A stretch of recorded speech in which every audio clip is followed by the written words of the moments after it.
Chers amis, avant de démarrer cet entretien avec Idriss Aberkan, je vous rappelle que pour fêter le passage des 200 000 abonnés de notre chaîne YouTube Omerta, nous vous offrons avec Régis Le Sommier la diffusion d'un de nos grands reportages dans une semaine sur cette chaîne YouTube dans son intégralité. Alors vous avez le choix entre 3 documentaires, La ligne de feu réalisée en Ukraine, Kaboul année 0 réalisé en Afghanistan et Gilets jaunes, colère noire. Pour voter, c'est très simple, vous nous indiquez en commentaire de cette vidéo votre préférence et dans une semaine, le reportage qui aura recueilli le plus de votes sera diffusé dans son intégralité sur cette chaîne YouTube. Ces 3 grands reportages, comme plus de 40 grands reportages, sont à retrouver en exclusivité sur notre application mobile Omerta.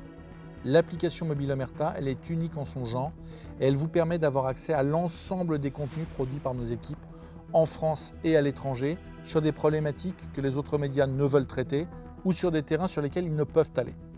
Cette application mobile, elle est téléchargeable via Apple Store, Google Play ou via notre site internet www.omertamedia.fr.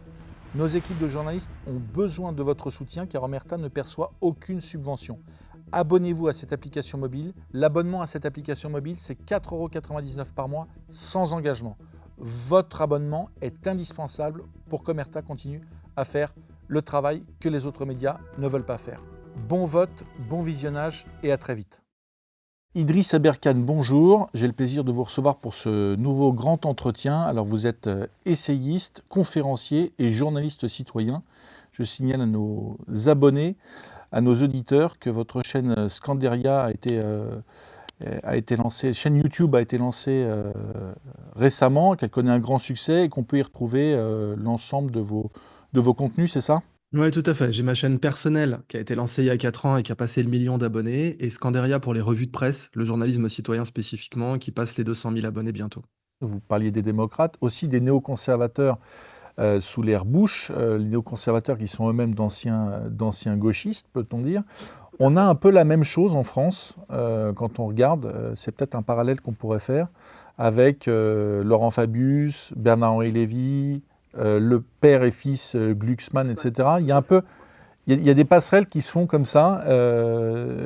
Comment est-ce que la vie politique française, peut-être par des personnalités qui sont comme ça, pas élues d'ailleurs de la nation, mais des journalistes, des philosophes, est-ce que les démocrates américains ont bénéficié pourrait dire, d'agents d'influence, puisque, rappelons-le, ils sont quand même systématiquement alignés sur les positions les plus bellicistes du grand démocrate américain. Alors, sans le moindre doute, la réponse est oui. Et le cas de la dynastie Glucksmann est très marquant à cet égard. Parce que, en effet, le père Glucksmann est un gauchiste, revendiqué, et puis ensuite, il va faire un virage, un tournant à 180 degrés, et il va devenir le plus néoconservateur. Donc, comme je l'ai rappelé, il va appeler Ronald Reagan à soutenir les Contras, qui sont des criminels de guerre, qui ont fait du trafic de drogue avec la CIA, la Iron Contras l'a révélé, et qui sont des escadrons de la mort contre la gauche au Nicaragua. Les sandinistes sont la gauche. Donc on a Glucksmann, ancien trotskiste, ancien homme prétendument de gauche, qui devient complètement pro-américain, complètement anti-gauche, et qui encourage Reagan à soutenir des criminels de guerre. Et son fils se présente comme socialiste, mais va conseiller un dictateur en Géorgie, et va tremper dans des affaires qui feraient se hérisser les cheveux et la barbe de Jean Jaurès. Donc, en effet, c'est une blague. Mais c'est complètement néocons. Bernard-Henri Lévy, même chose. D'ailleurs, Bernard-Henri Lévy, c'était un ami proche de Glucksmann, père. Donc, on a en effet Fabius, Glucksmann, BHL, mais aussi dans la politique à droite en France, on a eu Alain Juppé qui a été retourné.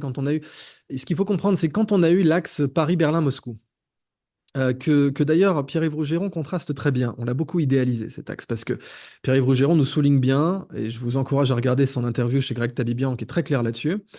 Il nous souligne que, en fait, quand Chirac dit non à la guerre en Irak, ça n'est pas exploité. Immédiatement après, on se couche, et le monde entier voulait. De Gaulle aura exploité ça. De Gaulle, le discours de Mexico, etc. Le monde entier voulait ouvrir des alliances françaises, on n'a rien fait. Le monde entier, là, la France était au pinacle absolu, et on n'a rien fait. Mais à ce moment-là, quand Condoleezza Rice dit il faut punir les Français, pardonner aux Allemands et oubliez les Russes, parce que les Russes voulaient rentrer dans l'OTAN à l'époque, on est en 2003, les Russes, oubliez, ça, plus jamais on pourra s'approcher des Russes, plus jamais. Alors, punir les Français, c'était quoi? C'était l'affaire Clearstream. La CIA, avec Clearstream, au Luxembourg, tout ça, c'est des choses qu'on connaît très bien, va sortir des listings, va faire mordre de Villepin, et c'est ce que disait la marionnette de Bernard Tapie dans Les Guignols à l'époque, et c'était très bien résumé. Bruno Gassio, hein, qui a parfaitement résumé ça. Empaler la Chiraki du fion jusqu'aux oreilles. C'est là, c'est ce que dit la marionnette de Tapie. Il dit voilà, Sarkozy a vu que son nom apparaissait dans des listings foireux, a vu que Villepin s'en emparait de façon très amateur, parce que Villepin, ce genre de coup, c'est pas du tout son truc, et il l'a démontré. C'est pas un Pasqua. Pasqua aurait fait ça avec brio. Villepin, il était aux fraises. Et du coup, ça a en effet empalé la Chiraki, et ça a envoyé le message à tous les Chiraciens, c'est terminé. Tous les Chiraciens sont devenus néocons du jour au lendemain. Barouin, Juppé, Mam. Voilà. Et le maire qui prétend avoir contribué à la rédaction du discours de Villepin. Bon, alors, si c'est vrai, quelle déchéance, hein, passer du vieux pays, d'un vieux continent au renflement brun, on a quand même eu une certaine déchéance de Bruno Le Maire d'ici à là. Mais donc, en effet, les néocons ont toujours été, comme disent les Américains, reach across the aisle, ou transpartisans. Ils sont capables, ils se foutent de la droite et de la gauche. Ce qui compte pour eux, c'est leur agenda. Ils peuvent recruter des gens aussi bien à droite, aussi bien à gauche, aussi bien au centre. Si demain il faut recruter dans l'extrême gauche, ils le feront, puisque je rappelle que Glucksmann était d'extrême gauche. Donc, ils sont capables d'aller récupérer des gens, quel que soit leur parti politique, quelle que soit leur orientation. Est-ce que du point de vue russe, parce que vous connaissez bien aussi la Russie, est-ce que du point de vue russe, l'arrivée possible de Biden est vraiment de Trump, pardon, est vraiment une bonne nouvelle? C'est 50-50. Il y a des trucs, parce que comme l'a dit Poutine, le problème avec Trump, c'est qu'il est quand même beaucoup moins prévisible. Et que, en effet, c'est un maverick. Il y a des choses que la diplomatie russe n'aime pas du tout chez Trump. Contrairement à ce qui a été dit évidemment par tous les crétins qui avaient dit que Trump était un agent russe et que, soi-disant, Poutine le ferait chanter, etc. Alors qu'au final, il s'est avéré que c'était plutôt les Russes qui avaient donné des dizaines de millions de dollars à la fondation Hillary Clinton. Ça, c'était factuel, par contre. Donc, non, Trump, c'est plus compliqué. Pour l'Ukraine, oui, mais le truc, c'est que les Russes, aujourd'hui, ils n'ont plus intérêt à ce qu'il y ait la paix en Ukraine. C'est ça le truc. C'est que les Russes, aujourd'hui, comme souvent dans leur histoire, ils commencent très mal les guerres, mais ils les terminent très bien. Avec quelques rares exceptions, comme la guerre de Crimée. Justement, les gens s'étaient dit, ça sera comme la guerre de Crimée, on va la gagner. Bon. Mais pour le reste, que ce soit la campagne de Russie avec Napoléon, où il la commence très mal pour les Russes et ils la finissent très bien, puisque je rappelle que les Cosaques finissent à Paris, hein, en toute simplicité, donc c'est quand même plutôt une fin heureuse pour les Russes. Ou bien donc Barbarossa, ou pareil, rebelote, il la commence très mal, mais ils finissent par planter le drapeau soviétique sur le Reichstag. Là, les Russes, et pareil pour la Finlande. Bon, bah, la guerre d'hiver, ils la commencent très mal, ils se font humilier, sauf que bon, ils la gagnent à la fin, hein. On dit que la guerre de Finlande, c'est une humiliation pour les Russes, oui peut-être, mais ils la gagnent à la fin. Donc là, les Russes, plus la guerre continue, plus ils gagnent, hein. Et ils ont déjà gagné le Donbass, ça c'est réglé, c'est annexé. Ils ont déjà complètement affaibli l'Ukraine. Donc on estime, c'est entre 300, selon les estimations, entre 300 000 et 600 000 morts, pas morts et blessés, morts côté ukrainien. Et là, le Times of India a sorti plus de 9 000 morts rien que la semaine dernière, côté ukrainien. Donc là, c'est très, très sérieux. Bon.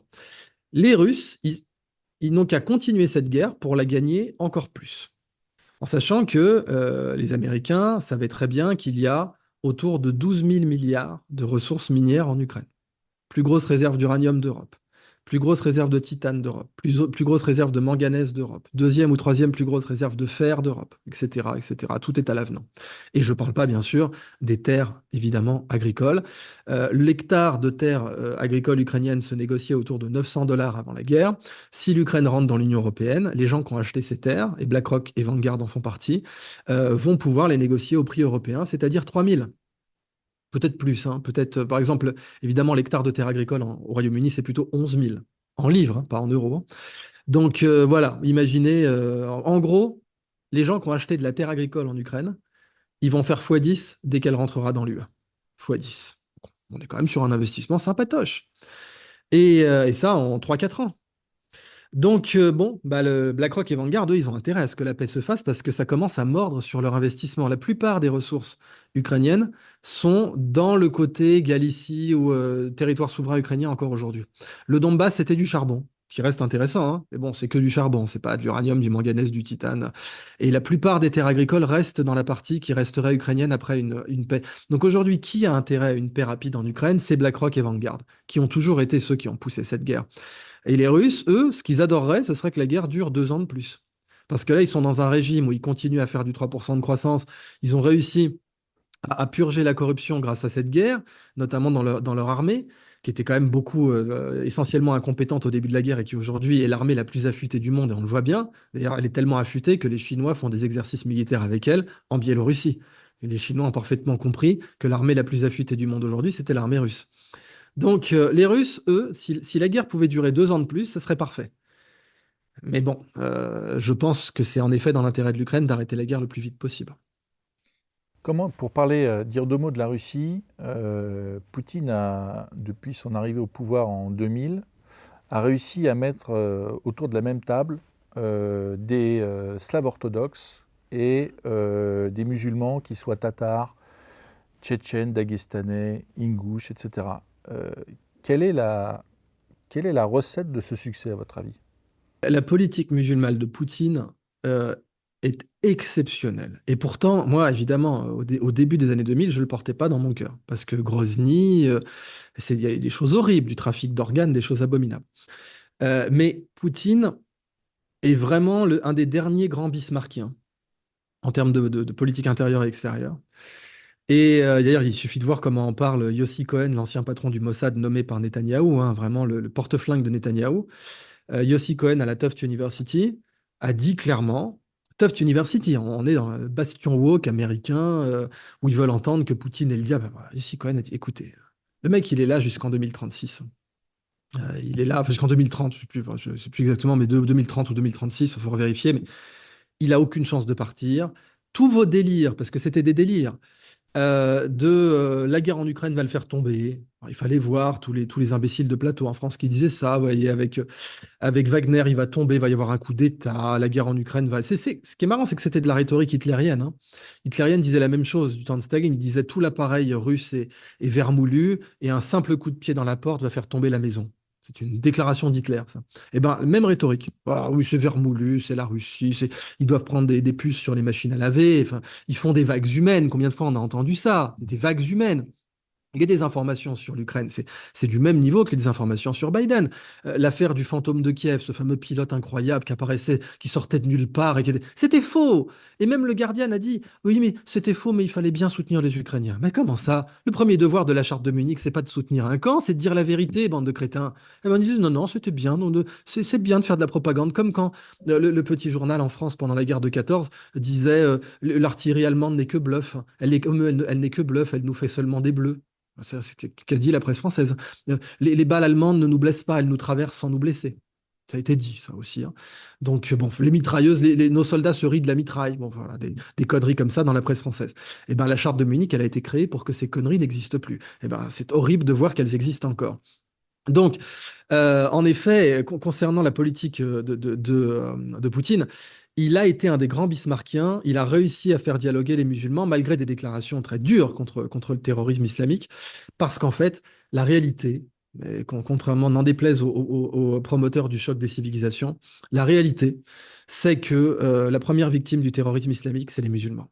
Et il suffit de regarder les statistiques de très loin, 99,9%, c'est pas une expression, c'est vraiment moins de une personne sur 1000 dans les attentats islamiques dans le monde n'est pas musulmane. Alors évidemment, en Occident, ça nous choque à raison, et ça a raison de nous choquer parce que c'est inacceptable. Et on le voit avec la politique migratoire, l'autorisation de certains. Il fallait voir comment on était complètement complaisant vis-à-vis des financeurs du terrorisme en France.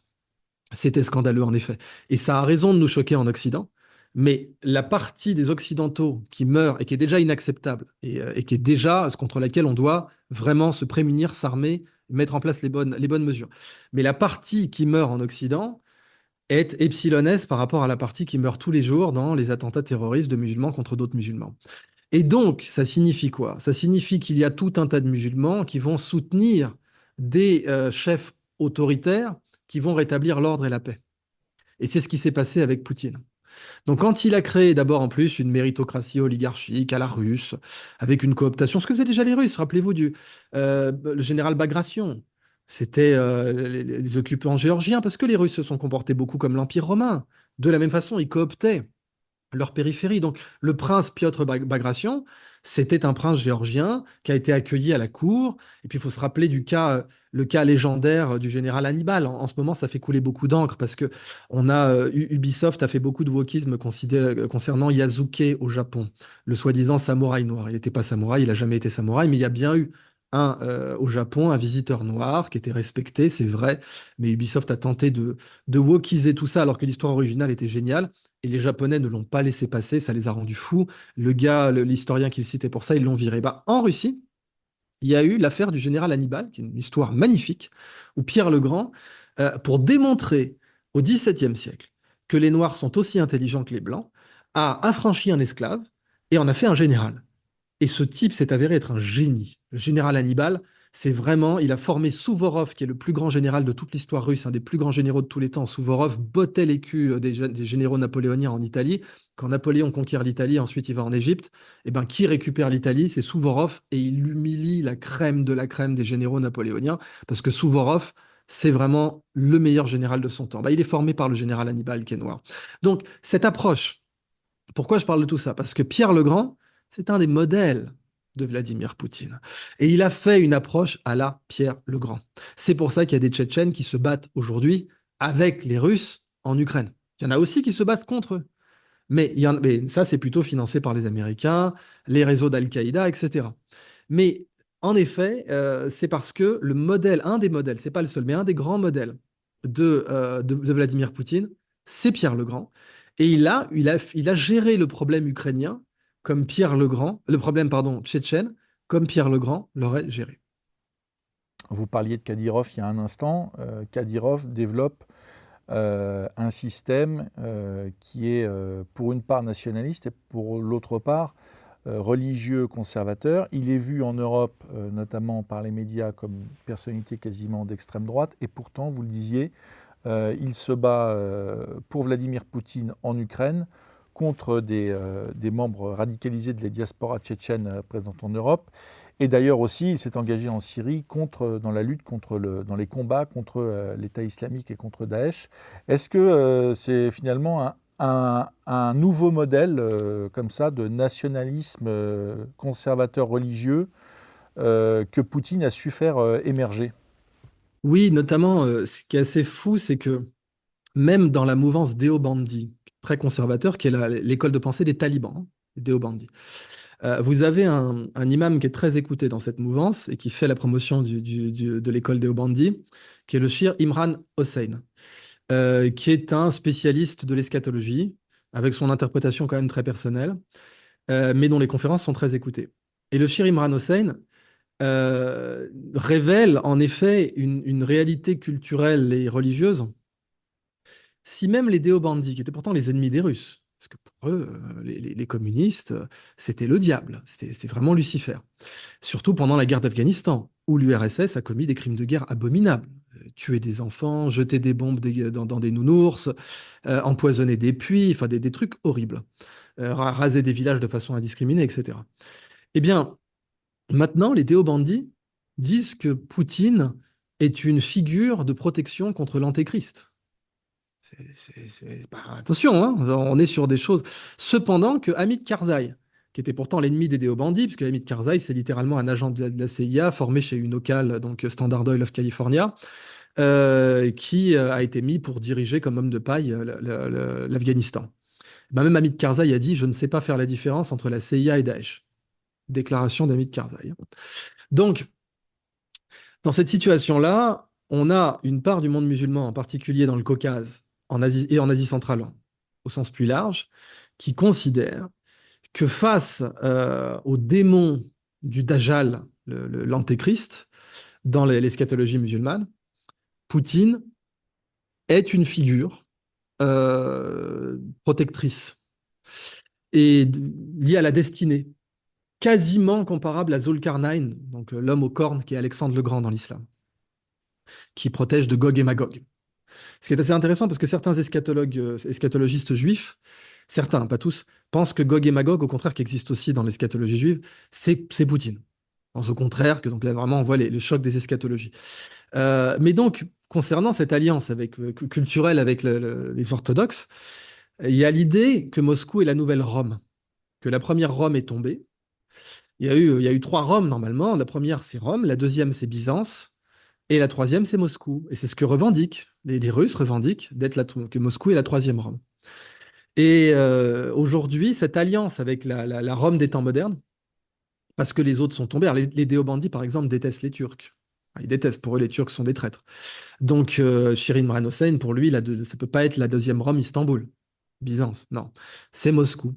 Et Douguin, dont on a fait on a fait un peu un mètre cube de neige avec un seul blanc d'œuf concernant Douguin, parce que Poutine l'a jamais rencontré. En vrai, on dit que c'est le maître à penser de Poutine. Non, c'est très, très exagéré. Mais Douguin joue de ça dans sa communication sur X.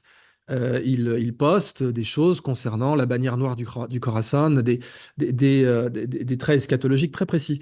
Donc, cette alliance, elle n'est pas seulement réelle politicienne à la Bismarck, elle a un aspect culturel très particulier qui la fédère et qui a permis même de mettre les Déobandis, qui étaient les ennemis jurés des Russes, aujourd'hui, de les rendre plus favorables à Poutine.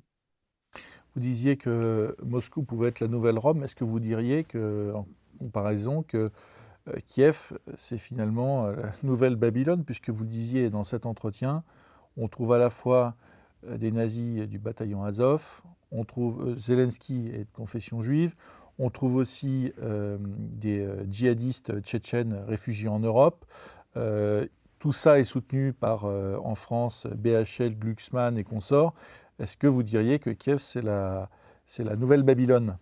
Bah, à certains égards, oui. Alors, il se trouve que j'y ai vécu. Il y a des aspects de Babylone qu'on retrouve pas à Kiev, mais c'était censé être la nouvelle Berlin. Alors, je parle d'un point de vue superficiel, en mode touriste. Elle avait beaucoup du Berlin des débuts des années 90. Une ville très dynamique, avec une scène clubbing énorme, très optimiste, malgré tout ce que les Ukrainiens ont bouffé dans leur vie, hein, entre l'Holodomor, les pogroms, les purges staliniennes, dont l'Holodomor fait partie, et ensuite, après, Khrouchtchev, l'effondrement de l'URSS et Tchernobyl, entre-temps, ils ont quand même énormément ramassé. Et ils restaient optimistes, ce qui est très impressionnant. Ils sont plus optimistes que les Parisiens, les habitants de Kiev.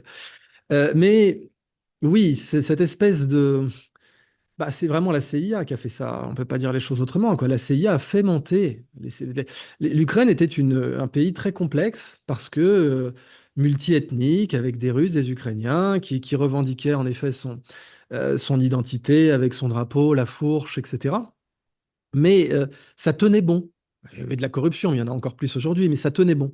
Et la CIA est venue briser ça, elle est venue interagir dans la guerre civile ukrainienne en se foutant complètement des Ukrainiens, soyons clairs. La CIA, 300 000 vies ukrainiennes, ils s'en foutent. Qu'est-ce qu'ils en ont à foutre, honnêtement? Et on le voit, d'ailleurs, vraiment, on le voit. Même dans la façon dont Mitt Romney parlait de l'Ukraine, il disait, mais c'est très bien, ils meurent à notre place. Enfin, c'est des paysans, quoi. Bon, si les Ukrainiens savaient. Bon. Mais en effet, il y a ce côté-là, qui est pas autant, parce que Babylone, c'était quand même le centre du monde urbain, quoi. C'est ça, et Babylone, c'était New York, quoi. C'était d'ailleurs pour, euh, pour les Rastafari, la religion éthiopienne, Babylone, c'est New York.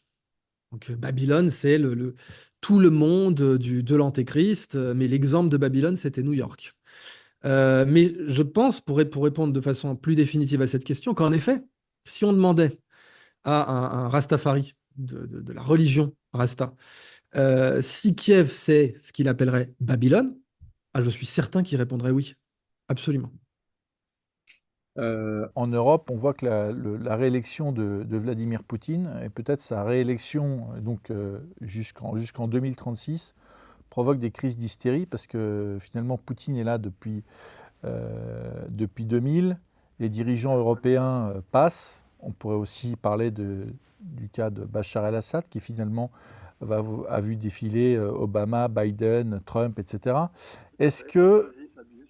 Et on voit une espèce un peu d'hystérie quand même en Occident et des tentatives pour structurer une opposition à Vladimir Poutine. Il y a 15 jours, ils ont été chercher 65 anciens députés de la Douma réunis à Varsovie et qui ont émis le souhait de travailler à la chute de Vladimir Poutine, y compris par la force. Est-ce que toutes ces tentatives ne sont pas un peu dérisoires et désespérées? Est-ce que finalement l'assise de Poutine, on le voit en Russie, mais on le voit aussi dans le monde, dans ce qu'on appelle le Sud global, et pas finalement le symbole d'un nouveau monde dans lequel, eh bien, comment dire, vous parliez d'un front commun de la foi contre les valeurs occidentales. Est-ce que finalement, c'est pas ça la force de Poutine?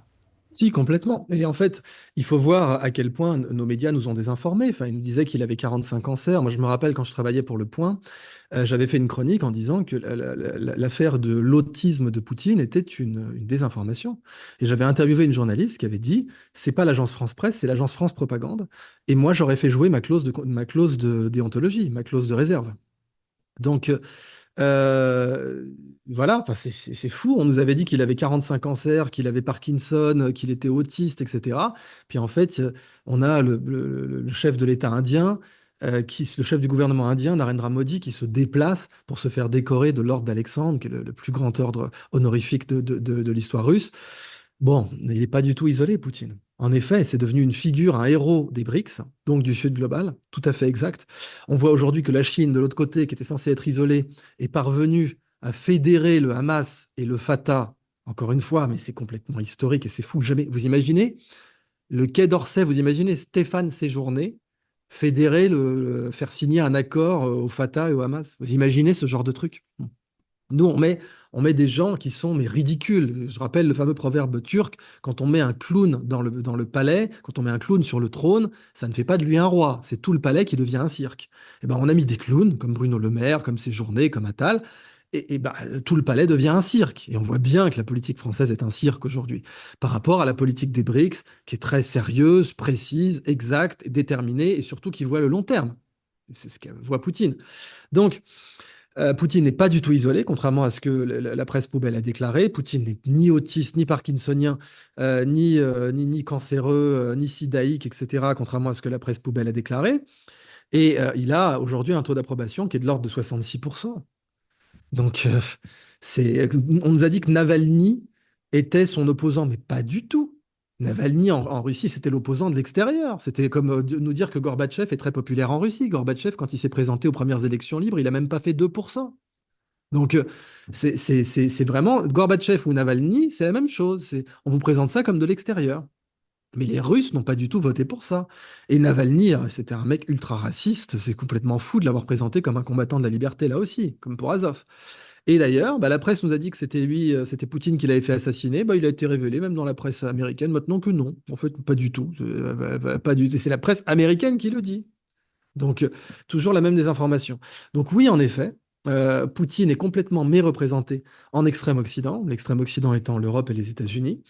Et ce n'est pas du tout correct de le représenter comme il l'est dans la presse. Le Sud global ne s'y laisse pas prendre. D'ailleurs, il suffit de voir comment le président Traoré au Burkina Faso considère Poutine comme un leader du monde libre. Et Poutine a dit, je le défendrai, je protégerai son investiture et son mandat, je protégerai M. Traoré, le capitaine Traoré, à mon corps défendant.